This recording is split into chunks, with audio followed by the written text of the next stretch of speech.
Sup, everyone? It's your boy Brandon, and welcome to another episode of Discourse. We have a great show for you planned tonight.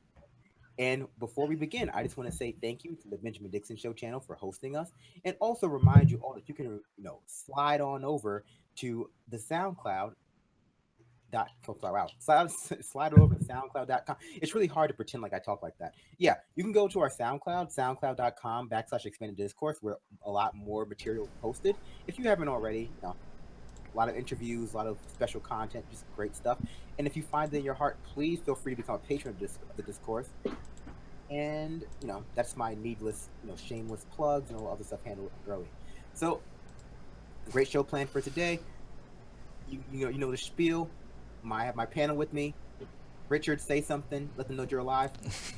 I'm here. I should be. Unmute your microphone. I should be unmuted. Folks should be hearing me, I think, out there on stream. So thanks everyone for showing up and listening, watching, and checking out the stream, for sharing especially, and those that can contributing to the Patreon. It's a lot, and it helps out a lot. And I was just thinking over the last week about how much I really appreciate how much people have been enjoying the show and sending that feedback. And so I appreciate the comments and the positive feedback I've been seeing all over. So that'll be my piece. We've been having a great response, Richard. Something wrong with your microphone. Try to figure that out while I introduce the rest of the panel. Adair, my Socratic life partner. Tell him about yourself real quick. I'm doing well. I don't know, man. I'm happy to be here. Forgive me if I'm not paying attention, but I am talking to somebody on Tinder, so I'm going to be on my Brandon tonight. You wish. And rounding off this lovely square, my favorite white ally, John. Say hello, John. What's up, everybody? Glad to be back again. Great. So let's jump right into it. So last week, for many of you have probably heard, there was a bit of a, feud between CNN and Donald Trump, right? That I guess you would say escalated with Donald Trump reposting a GIF and/or GIF, depending on how you pronounce it. I can't remember what's actually proper. It's a GIF. I'm a GIF. It's not GIF. It's not GIF. I would say it's not GIF. That's a furry thing. It's GIF. Good. It's a goddamn G. So you pronounce it okay. Goddamn anyway, G.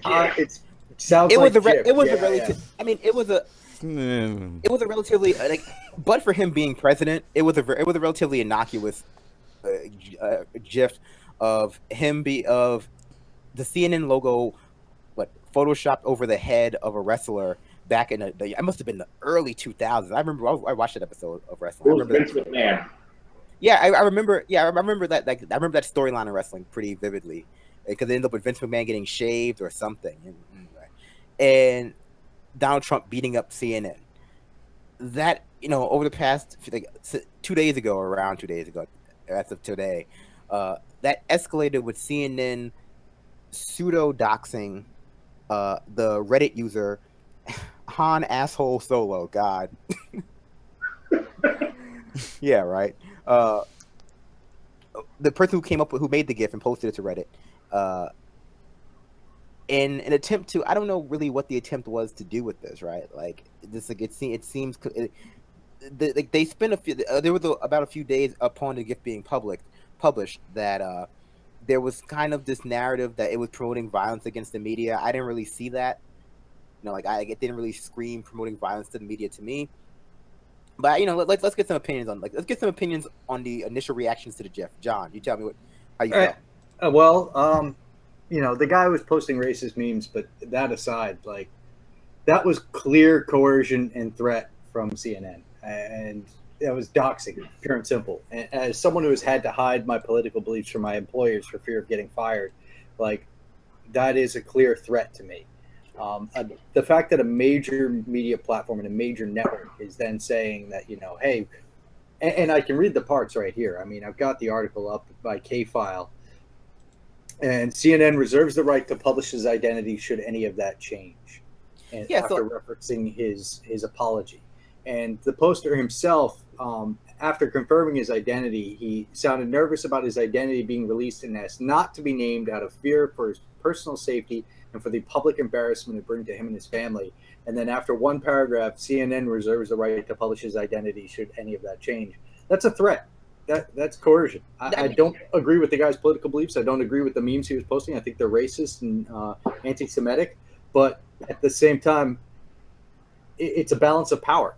That Redditor has no power, and CNN has a platform with millions of dollars and millions of viewers. So, I mean, let's definitely talk about that a little bit more, right? So, the initial statement that was issued by CNN over Twitter, and I'll say an initial statement, claimed that the guy apologized.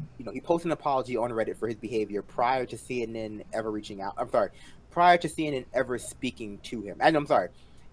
The initial statement they said was after they reached out to him, he posted the apology. And then upon getting backlash from that, they said it was before. Before they but the post itself says on Monday, K-File attempted to contact the man by email and phone, but did not respond. On Tuesday, Han Solo posted his apology to the subreddit and deleted all of his other posts. Then the next day, he spoke to K-File. So, like, they reached out to him, they left him a message, and then he deleted everything. And then he tells them, hey, I'm afraid for my identity being posted. Please don't do that. No, the issue was, the point I'm going to make is that upon getting a blowback from this whole thing, the whole feedback from online, they claimed that they hadn't spoke to him at the time the apology was posted to Reddit. Obviously, that's a bit of a weaselly way to say, like, we reached out to him, but we didn't have direct contact. We didn't go back and forth. He knew we knew who he was at the time of making the apology. But Adair, stop sexting for 5. I'm not even sexting anymore. Tell me what you. I'm flirting, but okay. But tell me what you. Of the gym. I feel like it's an issue that they did blackmail. Like, I have zero problem with racists being doxxed. Honestly, I think KKK that what's happened right after the Mike Brown murder in Ferguson was a great thing. A lot of racists were exposed. A lot of them were doxxed. These were people that were working against cops, correctional officers, everyday folks. If you're gonna post racist shit online, I don't feel bad if someone someone comes by and exposes you or sends your information or your racist shit to your personal woman. I do have an issue with blackmail, and that's exactly what CNN did. CNN did not just like, this is so and so. They posted this GIF. Here's a bit of background on them based on their Reddit, saying all this racist shit. I have zero problems with that, but I do have problems when you're essentially trying to leverage them because you felt personally attacked because they made a GIF of you, of your logo getting beat up. Like, that's the thing, right? Like, they went like, for a few days they tried to pretend as though this GIF was promoting violence, and I keep going back and forth between pronunciations. And this GIF was promoting violence against the media. It wasn't really. It's like it came across as a little bit of salt because CNN, as we know, is only barely more trusted than Trump is. And, the mainstream media is not a particularly trustworthy institution in America anymore for a variety of reasons, right and wrong. And it comes across as a little bit, it's childish and petulant. Like they didn't go after Han asshole. So, and I agree with you, Adair, right? This is not an issue of me caring about whether racist or get doxxed or not. It's just like, this is not an issue of me caring whether, like, racists become exposed to the limelight. This is an issue of seeing. This is not even an issue for me of balance of power. This is an issue for me of intention. And there is no way you can convince me that CNN gives a shit about racist, like the racist machinations of what's going on Reddit. Like, there's no way you can convince me that like CNN. I would love, honestly, if CNN was going to start going vigilante and start exposing, they don't start exposing the identities of these people in these communities, because the community in question was r/the Donald, but they're not. But that wasn't the motivation, and you certainly can't convince me that CNN is trying to make racists afraid to proliferate online when CNN is also responsible for platforming Richard Spencer. Like those two things don't work in my head together. You can't say, okay, well, CNN really cares about racism and making sure the internet is not a safe space for racists, but also they want to make sure that this, and we throw around the word Nazi a lot, right? Because words have meaning, and it's important to label. Even I think it's important to even call proto-fascists. A lot of people are just proto-fascists and dickbags Nazis, because it really communicates the road that they're on and as a slippery slope to full Nazism. But Richard Spencer is an actual Nazi.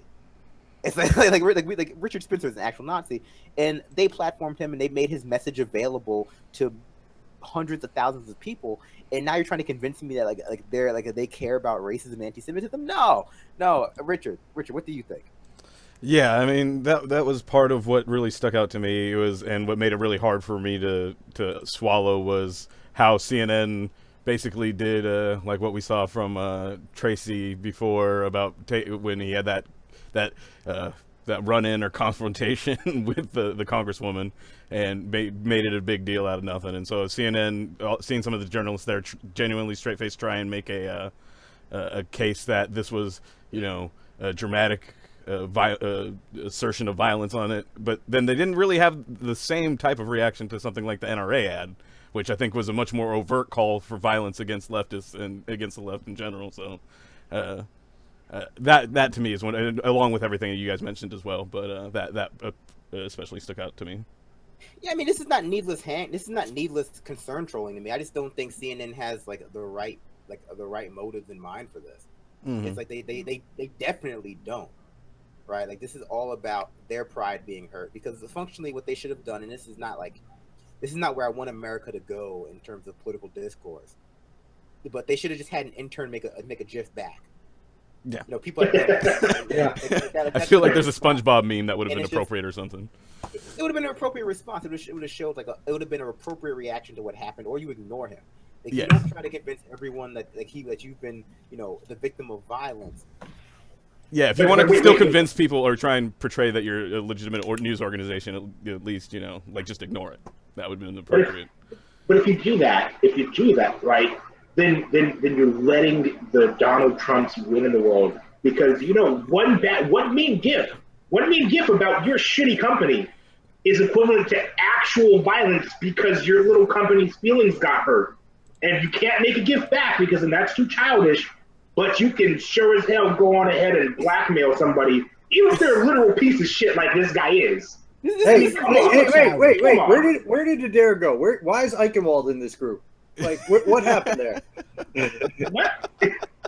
You didn't hear about Eichenwald suing somebody for tweeting him a GIF? Like that's essentially what I feel like CNN. They just escalated it. Eichenwald was almost that's a different story. Eichenwald was almost killed by a meme. So like, you know, I can understand him being more upset about this, but really, for me, I think people are trying to compare this to like a Nazis being punched. It's nothing like that. This is nothing like Nazis being punched. Like, only superficially is this kind of like holding Nazis to account for what they do. And again, CNN has no interest in actually combating the material causes or structural causes of racism and anti-Semitism. They have no interest in combating, you know, making sure the message doesn't proliferate. Like, they just got their feelings hurt, and they went out there and they dug up dirt. Or the violence. I mean, there's plenty of violence that's a part of all of this as well. Yeah, and there's plenty of violence. Like they proliferate the military-industrial complex message basically wholesale. And like, frankly, what was troubling to me, and this might sound like, you know, again, me just speculating needlessly, but they obviously went out in search of what this guy was about, and they could have found anything. It's like they really could have found anything about him, and I want, or even her. They could have found anything about him or her who did this, and most likely him. Let's be honest, but anything.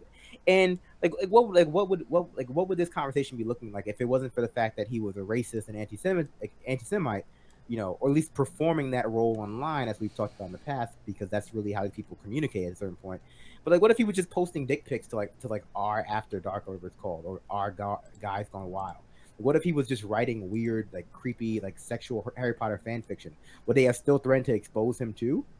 Would they have still reached out? I mean, and see, that's where it becomes like a problem, where it's like this wasn't done because he was a racist. His racism was incidental. And like I was going to say about that, getting back to me, like I would have been fired from my last job had my account ever been found by my employers, just because of how really conservative they were.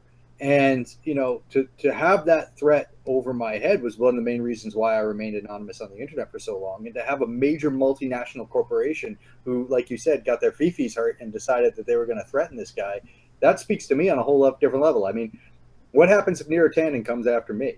You know, right now it's just nothing. Well, here's the thing. Considering how effective Neera Tanden is, it'd probably still be nothing. But she did get what's his face fired. Well, that's true. She's effectively getting people fired, just not, you know, winning elections. But right. But that's my point, is that, like, you know, what if how is this weaponized identity going to be used in the future, rather than, you know, this, like you said, this time it's incidental that he was a white supremacist, and so they can use that against him. But what if next time, what if he's something else that he's ashamed of? What if he's just gay but not out of the closet? What if he's, I don't know, anything? I can't even think of anything other that he might want to hide. Just any type of information that he might want to hide, that they can dig it up on him and threaten to release it. And frankly, this is not really even news, though, right? Because if you make an argument that this was news, like his identity was news, that the person who came up with this GIF was news, then you have the responsibility to release identity. It's like you don't, like, as a news organization, you can't just go, okay, well, this identity is news if he does something again, but it's not if it's like, but if he doesn't, it's like, no, like it's either it's important enough to publish or it's not important enough to publish. Like this is actually holding someone to, like, a hostage, and I'm saying, like, and like basically it's coercion, it's blackmail, like it is what it is. And I mean, people who are out there defending it are defending it on, like, again, they are defending it on the lines that this person is a piece of shit. And I guess, you know, for people, the casual observer of this show will go, hey, but you guys don't really, you know, you guys don't speak out when Nazis get punched. You kind of just, like, look the other way. We applaud it. We applaud when Nazis get punched. If you punch a Nazi, I will personally give you a gold star. Well, you know, yeah, I'll contribute to your legal defense. I mean, all right, Trump. I'm against political violence in all forms, man. It is what it is. Anyway, but this is not that, because again, there are other issues at play. But I didn't, you know, I wanted to segue into a conversation because the whole CNN thing to me is, like, it's troubling. It blew up out of control. Like, Donald Trump's Twitter account to me is not something that should be ignored because it has actual implications of it. Because, like it or not, he is the president of the United States of America. So there are implications to the things that he's tweeting. Other world powers are looking at it. Other world powers are, like, you know, are trying to parse out what he means when he tweets out, you know, negative stuff about their leaders. But, like, the CNN GIF thing, that was kind of just like what it was. But I wanted to switch gears real quick and talk about do a little thought experiment, right? Because an article came out in the New Republic this week called "Blue Exit: A Modest Proposal for Separating Blue States from Red," and it's by Kevin Baker. And so the piece itself, this particular piece, I want to say it's satire. It comes across as satire to me because it's a little bit overblown. It makes a lot of points about how the Democratic Party was asleep at the wheel. They were trying to convince their electorate that the Republican Party was this fringe party that was going to go away, and that they had, you know, everything in lockstep. I mean, everything locked down. And functionally, that blew up in their face, and they lost, 1,100 seats over the course of 8 years. But the larger thrust of the piece is that the red states are living off the teat of the blue states. That they're they are in fact suckling at the federal government's wage that is largely being paid by blue states. And sans context, it's a satirical piece meant to illustrate a lot of issues with the discourse and how we break down things in blue and red, and how the perception of Republicans as being federalists is kind of a joke. But we can't separate that from the context that this is a conversation people are actually having, right? That people are talking about specifically, and I recall Dan Savage said it's on Real Time with Bill Maher, and by I recall, I mean someone told me because I don't watch Real Time with Bill Maher. If you're on Real Time with Bill Maher in 2017, you're a piece of shit. Casual reminder. Yep. If you've ever been on Real Time with Bill Maher, I mean, we can't just put a 2017 cap on that. I mean, that guy's been shit forever, but that's digressing. Bill Maher's been shit for a long time, but as of 2017, let's say mid 2016, because I believe in being generous. If you're on Bill Maher, if you're in Real Time with Bill Maher, you're a piece of shit. You gotta stop, because Bill Maher's only power is that he can platform people, and that's why he gets away with a lot of bullshit. Unless you're there just to tear him down, maybe. But this is the conversation that people are having, now, at least especially liberals, because Marcos Melidos was known for trying to make fun of the people dying in conservative states for whatever reason. And to me, it's indicative of, again, sour grapes, right? That the Democratic Party is not prepared, and the liberals are not prepared to actually wage this ground war against the Republican Party, and that some of them do want to pack up their bags and leave.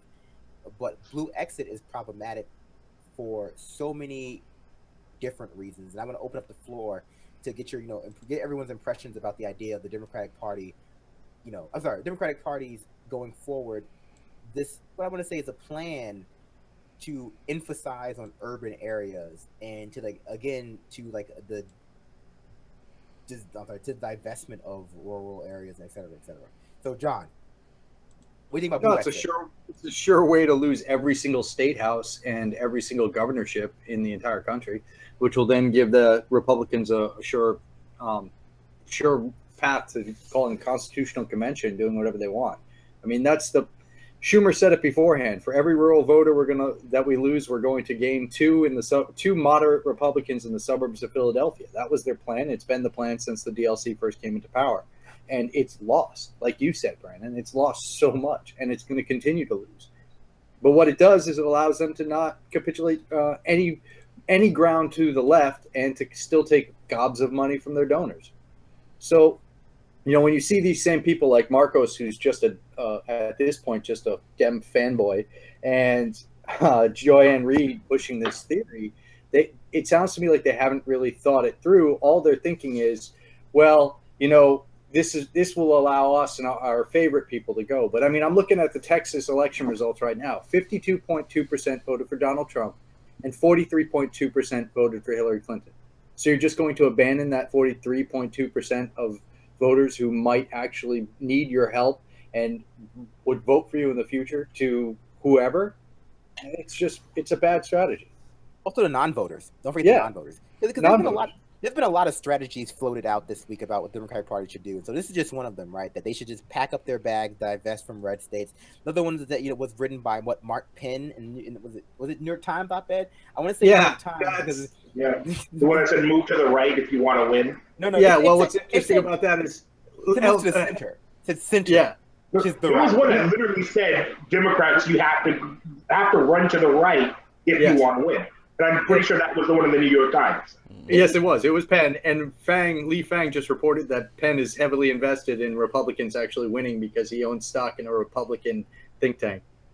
I mean, of course, but all of these things just smack me in the face of the Democratic Party has learned the wrong lessons again. It's just they look at the results of the election. They look at the people staying home. They look at Bernie Sanders being the most popular politician in America. They look at Jeremy Corbyn. They look at people, in the streets for single-payer health care, for living wages, for no war in Syria, no war in Democratic People's Republic of Korea. No wars, period. No wars, period. And what they get, no fracking. What they hear is, we should become more racist, and we should get the front man of Third Eye Blind to run for president. And But go ahead. I mean, here's the thing, though.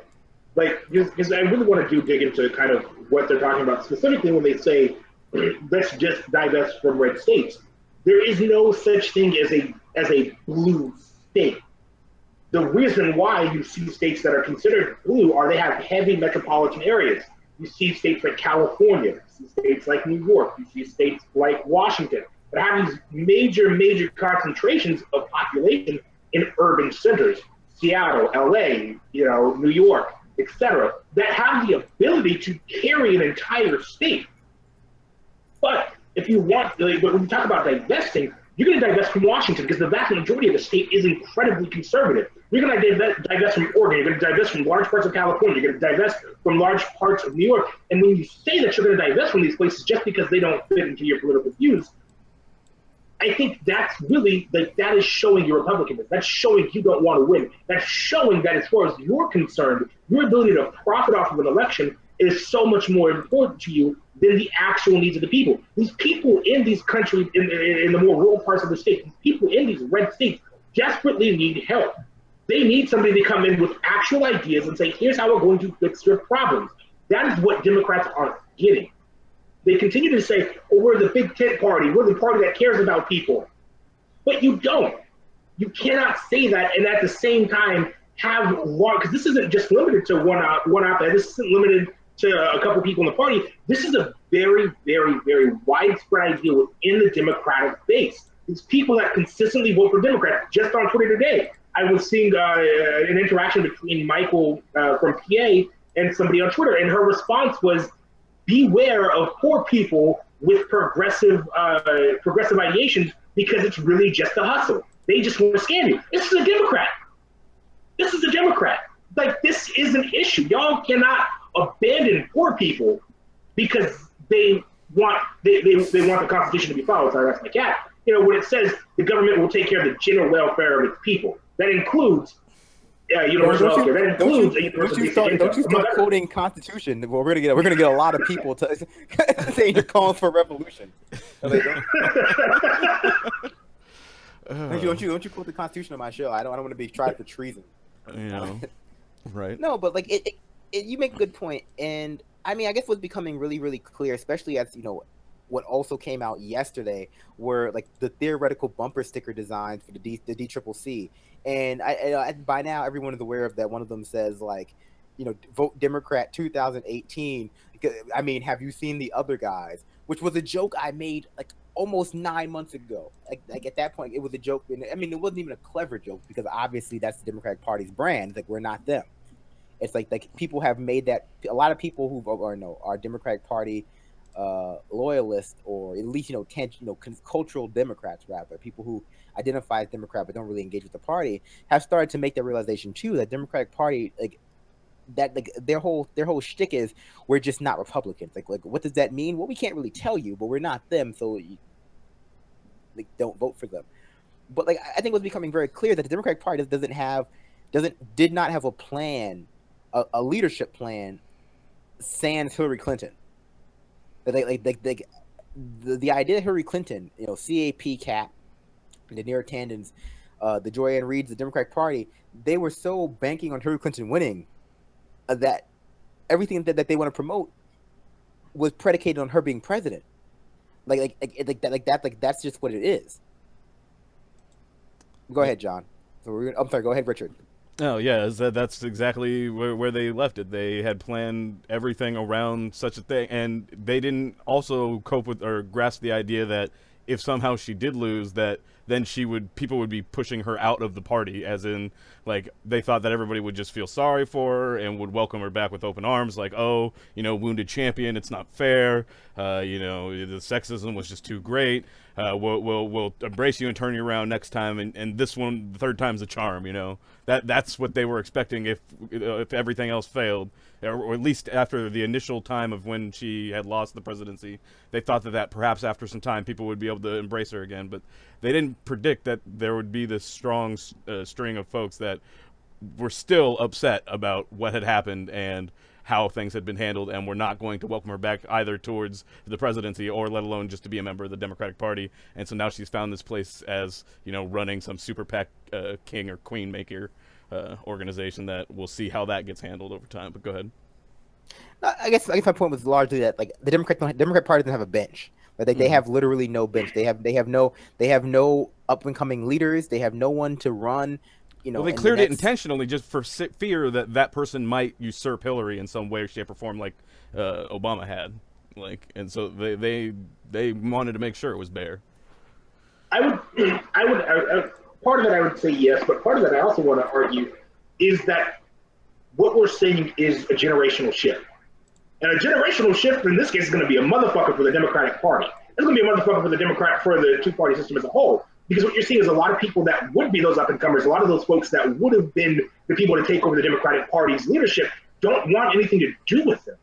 Because as we're starting to see millennials get into this group, where we're the ones starting to run for Congress, we're the ones starting to take over these political parties, in which in some states we're seeing, in Washington, maybe 10 or 15 millennials that I know have actually taken leadership positions within the party. We're seeing a lot less engagement because there's a fundamental difference in what we believe the government should be doing for its people. The millennials as a whole are socialists. Millennials prefer socialism to capitalism. And so that creates a fundamental schism between us and the Democratic Party. We want to see things like we said, universal health care, which most people support. We want to see things like a universal basic income. Again, people support this. We want to see free college, et cetera, et cetera. Because of that, there is no place for these people in the Democratic Party. So because the Democratic Party won't evolve, that's part of the reason why they have no bench. They have nobody to come in and replace these outgoing leaders. Well, also, let me be very clear. Democratic Party is not the party of urbanites, right? I think that claim by Dan Savage is inaccurate. It's like, and I actually had to look this up, right? I wanted to look up the voting demographics for urban areas, and you know, New York City had like a 50% voter turnout for presidential elections. It's like the voting turnout in urban areas is actually incredibly low for a variety. It's suppressed for a variety of reasons. One of those reasons being, the two-party system, and the way in which the winner-take-all system functions. Like it by nature suppresses the vote and disenchants voters. But like, there is such a huge dichotomy that exists in urban metropolises that is often forgotten when we talk about these places being liberal bastions, right? It's like, and so like that's one of these issues where Democratic Party likes to present themselves as though like, well, we're the party of the urbanites, like these inclusive liberal cities, but New York is a shithole. It's like, I live in New York City. A lot of people I know, they didn't bother voting because frankly they didn't see the difference between Hillary Clinton and I now live in inner city New York City. They didn't see the difference between Hillary Clinton and Donald Trump. Like, I didn't feel that way, and I talked to a lot of them, and one of the people I will never forget. One of the people I talked to a 19-year-old on the day of the election, and I asked him, I'm like, hey, why, did you vote? And he was like, no. I was at a gym, and I was like, I think you should vote. You should really vote. And I was like, why aren't you voting? And he's like, I'm 19. I don't want my first election to look like this. Like, I don't just in denial. Like, no. No, yeah, he was like, I don't want my folks. I don't either. He's like, she's gonna take New York City anyway. I would prefer my first election not look like this. And I was like, I mean, I guess he wanted to believe a little bit more in the system, right? Like he wasn't like quite at that pragmatic where you gotta hold your nose and vote for the lesser of evils candidate thing. Well, I think that's part of the generational shift. Yeah, well, I think there quickly. I just wanted to say, I think that there is a legitimate component to the urbanite idea, just in that there's some concentration of where Democrats typically are able to get majorities or able to win currently. In that, so there's the talk of the legislators are being independently drawing the boundaries to prevent gerrymandering, and Democrats thinking that that's going to be a boon to them. But there is an actual issue of them just losing rural parts of America all over the country in all states. So just having an independent person draw the boundaries isn't going to help the geographical problem that they face. When I say Democratic Party, the party. Oh, go ahead, John. No, I was going to say, I'm agreeing with Richard.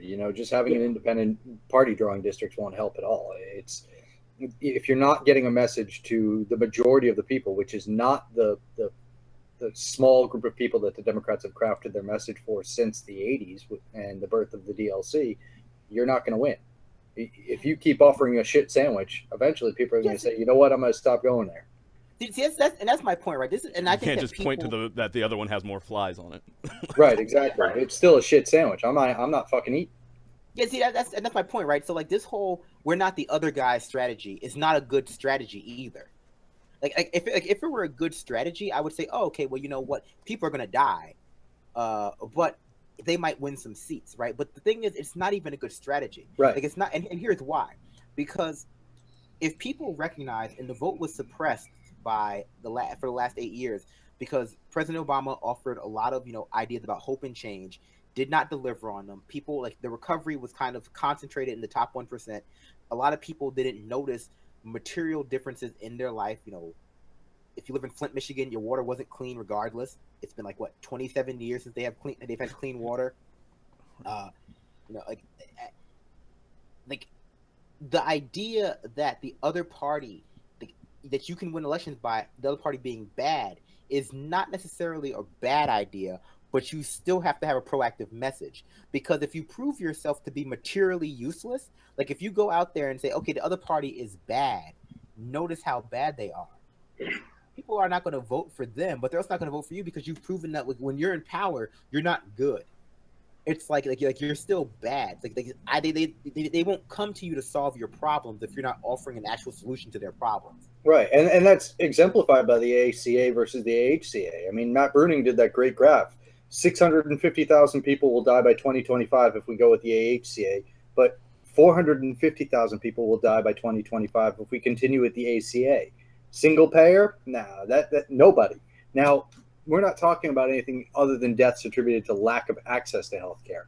So why is it that the Democrats aren't pushing for single payer? Because that's a material change that would cost money, and their donors don't want it. So again, we got a shit sandwich for you, and we're not going to affect any material changes in your life, but we're not quite as bad as Republicans. It's not a winning message. It's like, but we put some cucumber on it though. Right. I mean, that's kind of what they're trying to sell, and that's a big part. And there's someone in the chat, I want to make sure I get their name right real quick. Ben Weissman said, people don't understand that the working class is not just white people, and neither are rural areas. Nothing wrong with whites, but something to point out. I think that is a really good, that's something that's very important. It is very important to point out, because there is a fundamental difference between talking to working class and poor people and talking specifically to working class poor whites, or rather in the Democrats' case, not talking to them. Like specifically cutting these people out because, like Brandon has said, they feel that they have these, they really do represent the aristocracy in these coastal cities, in these urban areas, the urban elites. They represent that group of people and that group of people alone. So for the Democrats to do anything, Democrats to move forward, they have to fundamentally change the message. And the problem is they don't want to. They don't want to stop being the shit sandwich, because as far as they're concerned, well, enough people vote for us that we won 2 presidential elections by saying, look, the other guy's worse. Just because they didn't win this time against arguably the worst candidate in history doesn't matter. They didn't. Facts don't matter to these people. It's dogmatic at this point. They didn't win those 2 elections because of that, though. They won. Obama won the first election because he had like a legitimate, pseudo populist message that like kind of tricked people. They won the second election because Mitt Romney is about as exciting as clipping your toenails is. Wait, and I just want to mention that that's not what we heard. Like that's not what we heard from local parties. What we heard was Mitt Romney's. We heard that John McCain is racist and that Mitt Romney is too rich to deal with you guys, even though Obama's rich as hell. Right. That's what I was told out here in Washington State. That's what they were campaigning on. They were campaigning on Obama's hope and change. They were campaigning on he's black and he's not the other guy. That's what they campaigned on. John McCain was never a challenge to President Obama getting elected.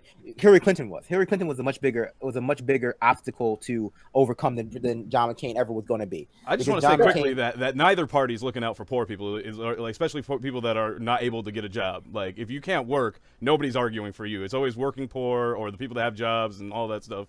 And so it's like the folks that are out there that are just struggling on their own and aren't able to get employed and aren't working and most of the time that there's nobody really advocating for them as far as the party goes. So I just wanted to add that in. Well, no, so that's what I was going to say earlier. The Democratic Party is not the party of urbanites. They're the party of like upper middle class urbanites. They're the party of gentrifiers and CEOs who live in New York City, because a lot of the urbanites, the black urbanites, the poor, the lower, the working poor in cities, like they were left unaffected by the pseudo recovery. Right. Oh yeah. And so like if you look at the demographics, like right, they get in New York City. I would say New York City has the best and worst schools. Like has the best and worst school districts in America, and it all has to do with the way wealth is concentrated in the cities. And so we get to this point where the Democratic Party is claiming they represent that their path to victory is urban centers, but they don't even really represent all of urbanites. It's like they represent a very small population of cosmopolitan people. Very true. I mean, again, but this is something I feel like we've talked about a bunch on the show, at least in the past, is Democrats don't give a fuck about poor people. Nobody in these political spheres actually cares about poor people. All they care about is 1, re-election, and 2, how much money can they make. That's really all that matters to them. All that matters to the Democratic and Republican National Committee is how much money can we make. That's all any of these people care about. They don't care about any of these issues. So when they come out and they campaign on this stuff, it's just a lot of times it's platitudes. It's we're going to sell you this idea, but we're not actually going to do anything about it. So until there's a fundamental shift, we won't see anything change. Or we won't see any actual representation for regular, everyday, average people in Congress. And I say that as someone who's lived both in an urban center and who now currently lives in a rural area. There's no jobs. There's just not. People talk about, there's all these jobs, the recovery this, the recovery that, the recovery here.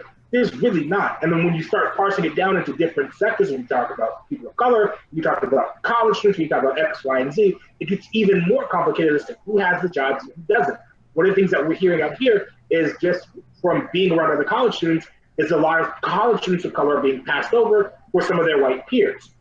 While that's happening, college students in general aren't getting jobs in favor of people that lost their jobs during the recession, who have 20, 30 plus years of work experience and are willing to work at whatever job they can get. That also complicates the job market. So there's all these different factors that nobody wants to talk about. They just want to say, well, look at the jobs report or look at the lack of jobs in this jobs report, but none of them actually wants to get down and solve the issue. One of the things the government should guarantee is work. If you're if you're a disabled person, if you're a person in the United States and you're a citizen and you want to work, the government should have a job for you in the discussion. Well, I mean, see, I bring talk this to Nick on the takedown about that too. I'm sure he'd like to hear you support that. Go ahead, John. Yeah, John. I was saying there's plenty of things that we can be doing too. I mean, you look at the state of the roads. I mean, if anyone wants a job, union jobs doing road construction actually pay really fucking well. And yet we're not doing any of that work. And that's kind of my field. What I did for a long time was construction like that. It wasn't quite like that. I mean, granted, I was doing slightly different on the water, but those jobs, that infrastructure repair and those jobs are needed, and yet we don't fund them. And now you have Trump talking about this infrastructure bill where he's actually just giving like a massive tax break and incentivizing and privatization to major corporations in order to sell this as jobs. And the Democrats have nothing. The only one who's pushing back on it is Bernie, because the donors are going to make out like bandits in this, and the Democrats aren't really pushing back on it, much like they're not pushing back on how he's going to pay for some of it with reimportation of tax-free money overseas. So their message sucks. They're not doing what they need to do, and they're going to continue doing that. Like Adair said, they care about money. And secondary, I'd say they care about re-election only because it's a way for them to make more money. I mean, agreed. I think one of the best examples of this is, what came out 3 days ago was that Rahm Emanuel, Chicago, under Rahm Emanuel, has launched this initiative to basically withhold people's diplomas, high school students' diplomas, if they don't have a job or college acceptance letter at the time of graduation. So in order to actually graduate from high school, and this is all framed under the idea like, well, we're trying to build real citizens and, public engagement and all these sort of lofty liberal ideals. But really what it comes across is, well, it comes across a lot of ways. It comes across that way initially, but when you realize that Chicago has one of the most underfunded, poverty destroyed school systems, like they're struggling to keep doors open in Chicago right now. School doors open, like they're struggling to fund their community colleges. They're struggling to pay for counselors at these schools. And Rahm Emanuel is saying, oh, well, you won't be able to get your you won't be able to get your high school diploma if you can't demonstrate that you're ready to move on to the next step of your life, because we want you to be thinking about that. But for the vast majority, for a large portion of these students, specifically students of color and students from poor neighborhoods, they just don't have the access to the resources.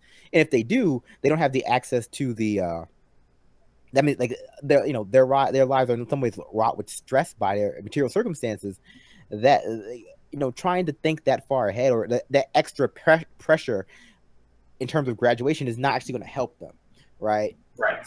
Right. The problem wasn't that wasn't a requirement for graduating. That was definitely not the problem with the Chicago education system.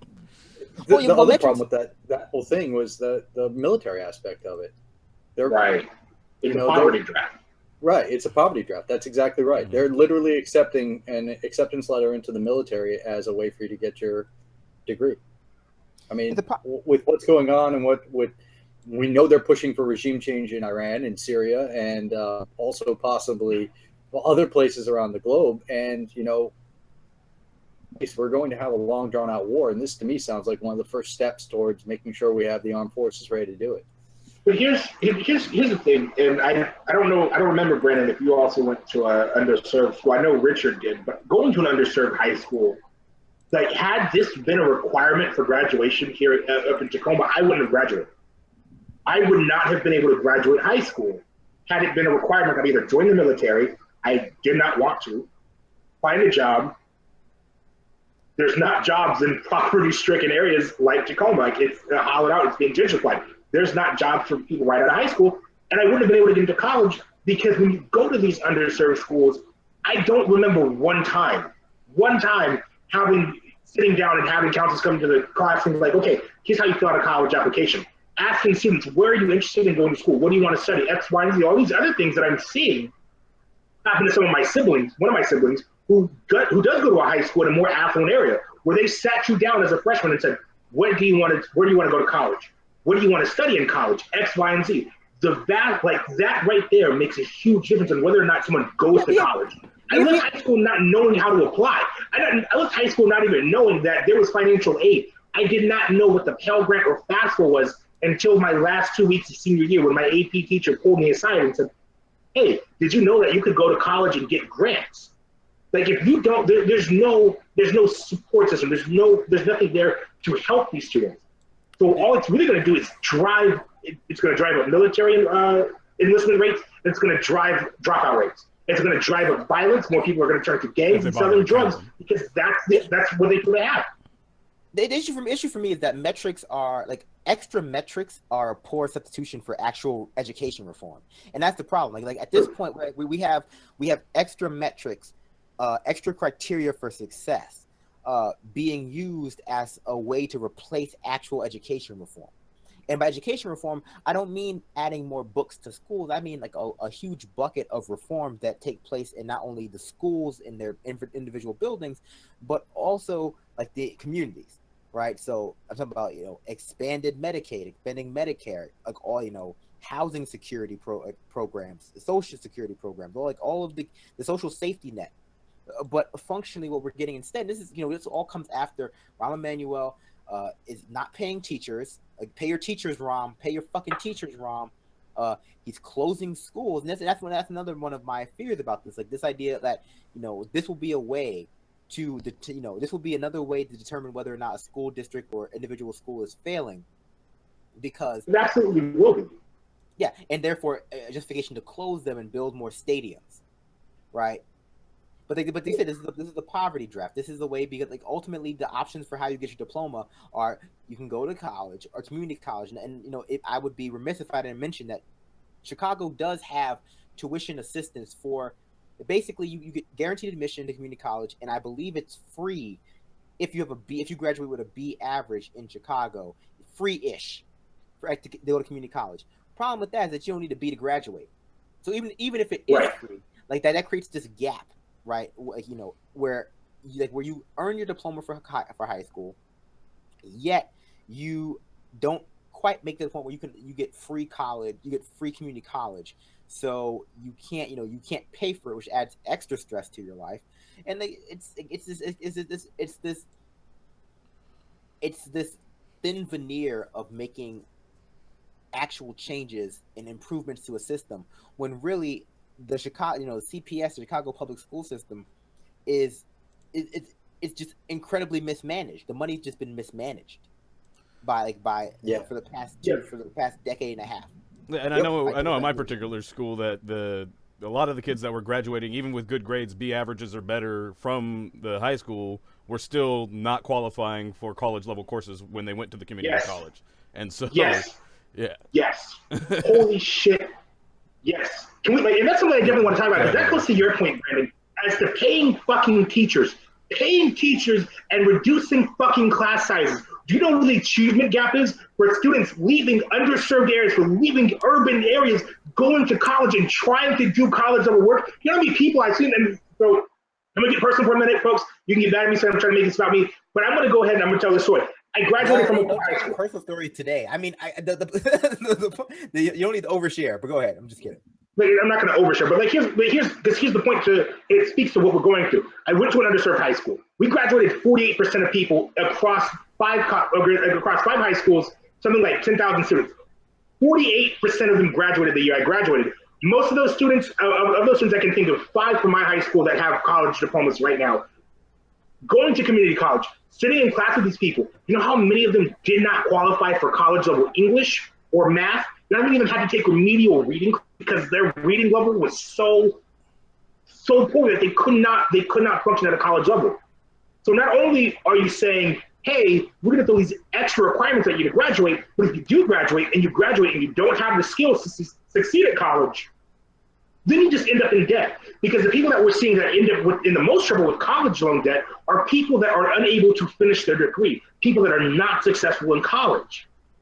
So if the entire point of this high school career that they have right now is to shuttle them into the military, if someone for some reason manages to make it to college, then they just get caught up in this Ponzi scheme that is college debt right now. There is no help. We have to, like Brandon said, we have to pay our teachers. We have to reduce class sizes. We have to make it so that way the education system is student focused and not profit focused. We have to stop closing down schools. Like, that's not helpful. Like, all this is, like I said earlier, it's a poverty trap, but it's also it's absolutely a direct result of white supremacy. You're seeing this take place in Chicago, in an area where they're saying, well, there's so much violence. We need to curb the violence. We need to stop the violence. How do you stop violence? You get people in fucking school. Chicago is not even that violent though. Like, if you compare Chicago to like Chicago, I want to say Chicago, and this is something I should probably look up before I say, but Chicago's not in the top 10 most violent cities in America. Like what Chicago I'm is. Going to look that up right now. I think it's outside of the top 5 at least. But this came up with Rom talking trash about your guys' subway system over in New York. And this came up with people with Trump threatening to send the military to Chicago in order to stunt down on violence. It's like, well, Chicago is not even as violent as I want to say Little Rock, Arkansas is in terms of like crime and some of these other places. What Chicago I think it depends on where you're at. It's because like Chicago's violence it's in the South Side. It's in the black neighborhoods. It's in the areas where these policies are going to affect the most people. Well, I wouldn't say with more like Chicago. What Chicago does have though is the vibrant black radical initiative. Like that's what Chicago does have. Like Chicago has a lot of black organized. I think Chicago is an urban area that has a lot of black urban elite. Like that is what Chicago has, and there's definitely a violence problem there. It's just not the most violent city. But the problem, but again, this comes down to an issue with urban centers, that there's this huge discrepancy between the rich areas of Chicago and the poor areas of Chicago, and while this might seem like a good idea theoretically, it speaks to the Democratic Party's priorities, which is like these shallow metric-based, means testing-based solutions to problems, as opposed to actually dealing with the structural conditions. Because ultimately, you can make class sizes as small as you want. You can make schools have as many books and as lavish as you'd like. You can make your school like fucking Degrassi, like straight with complete with Drake there. But ultimately, if your kid's coming to school hungry, like he won't be able to learn. If your kid is concerned about whether or not like he's gonna have a home to go back to, or if there's gonna be heat there, they can't learn. And so trying to decontextualize the environment, the total social environment, the material environment in which people are expected to educate themselves is it's a fool's game. It's very easy to say, well, this guy goes to a nice school, why is he failing? Well, it's because his father was arrested like last week for smoking marijuana, and now he's never like that. That's just like the reality is that a lot of these families in these neighborhoods, like they don't provide conducive learning experiences.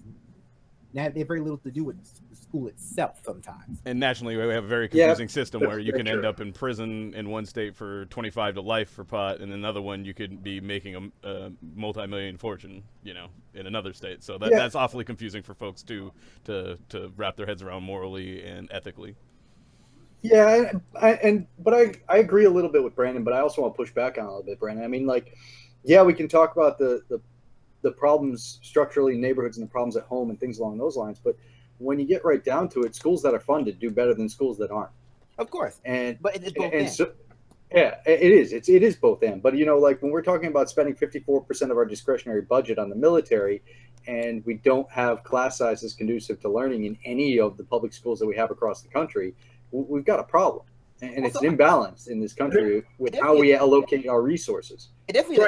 I would say I'm less concerned with. But I am concerned with obviously the way we allocate our resources in terms of military budget versus education budget. Like that speaks to our priorities. But more concerning is the fact that education budget is often tied to property taxes. Yes. Oh yeah. Because that's the bigger issue in terms of how it perpetuates the cycle of poverty. Or the lottery. The lottery doesn't help either. That it's tied to the lottery either, which is often a poverty tax as well. Yeah. Like a way to tax people and the way they do the lottery. And the way they do the lottery tax in Rhode Island is what they've done for the past 10 years is every time the lottery makes, X budget amount, they cut the school budget by X and say, okay, we're going to rely on this lottery money. And then the next year, well, what happens? Lottery money might come in at X minus 5. You don't know. But at the same time, they're still cutting the budget every year and relying on lottery money and lottery increases. Or in But Washington's that's case, because they just divert it materialized. to other funds anyway. But yeah, continue. Go It's ahead. Right. Exactly. it's easier It's a to do self-fulfilling that. cycle. Like, I mean, it just, for me, because I agree with what this entire panel said, because I think we're each hitting on different aspects of what's going on. Because Brandon's right. It's hard to, it's impossible to, not, I won't say impossible, but it's very hard to succeed at school when you go home and you don't have anything to eat, or you go home and you're being abused, or you go home and you see nothing but violence in your neighborhood, right? Like that, it's hard to overcome those barriers. It's very difficult. It's a lot easier to fall into gangbanging and selling drugs if you're from a neighborhood, even if you're going to a great school.